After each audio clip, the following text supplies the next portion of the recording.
আসসালামু আলাইকুম। আজকে আপনাদের সাথে নেপিয়ার ঘাসের ভালো দিক ও খারাপ দিক নিয়ে কথা বলবো।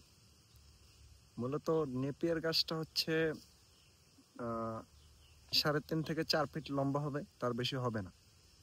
আর নেপিয়ার ঘাসের ভালো দিক হচ্ছে নেপিয়ার ঘাসে প্রোটিনের মাত্রাটা খুবই বেশি। আর নেপিয়ার ঘাসটা আপনি যদি চাষ করেন তাহলে আপনি এটা ছাগলকেও খাওয়াতে পারবেন, গরুকেও খাওয়াতে পারবেন। এটা হচ্ছে এটার ভালো দিক। আর এটার খারাপ দিক হচ্ছে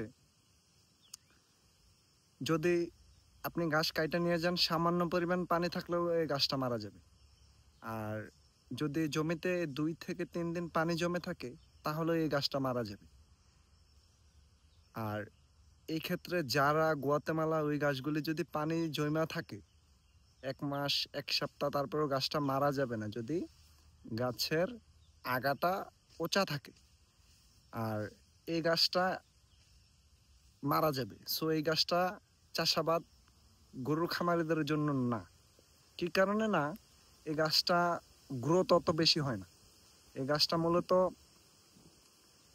3.5 থেকে 4 ফিট হয়। তো যেহেতু 3.5 থেকে 4 ফিট হয়, একটা গরুর খামারের জন্য ঘাস লাগে হিউজ পরিমাণ। কারণ ঘাস ছাড়া গরুর খামার করা শুধু বিলাসিতা। তো এই গাছটা এই কারণে আমি সবাইকে বলবো ইগনোর করতে, যেহেতু গাছটা অত বেশি প্রোটেকশন আসে না। আর এই গাছটা চাষাবাদ করলে অত বেশি প্রফিটেবল হয় না খামারিদের জন্য। এই কারণে এই গাছটা চাষাবাদ না করাই বেটার। আর সবচেয়ে প্রথম কথা হচ্ছে পানি একটু একটু জমে থাকলে এই গাছটা মারা যায়। যদি খামারিদের ঘাস মারা যায় তাহলে তো এই ঘাস চাষাবাদ করে কখনোই টিকে থাকা যাবে না।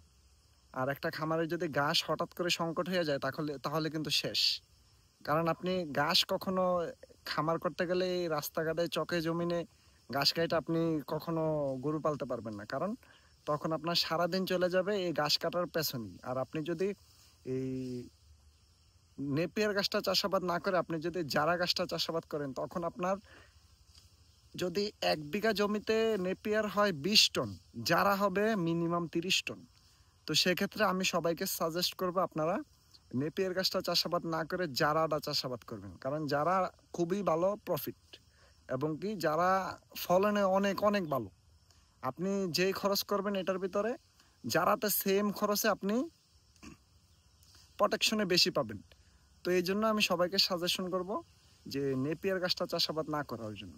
যেহেতু আমি প্রথম মূলত এই গাছটা চাষাবাদ করছিলাম, যেহেতু আমি নতুন খামারি, সো আমি এটা মূলত বুঝতে পারিনি, না বুঝে এই গাছটা চাষাবাদ শুরু করছিলাম।